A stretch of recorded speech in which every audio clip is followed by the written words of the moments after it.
Hello, friends. Welcome to Creative Medicine. In this lecture, we will learn about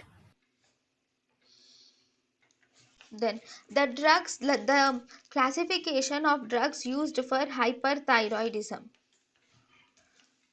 or we have anti-thyroid drugs. Okay, anti-thyroid drugs are drugs used for hyperthyroidism. Are first we have thionamides.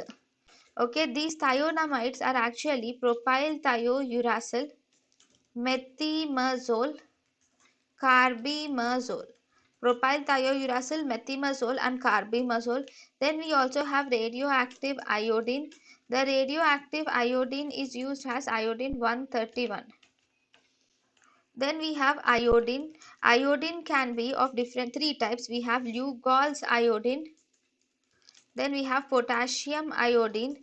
Then we have sodium iodine.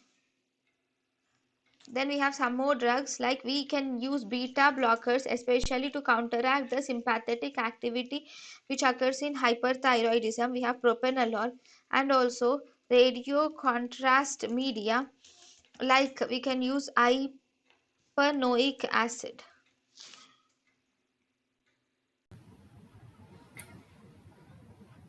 thank you and thank you for watching.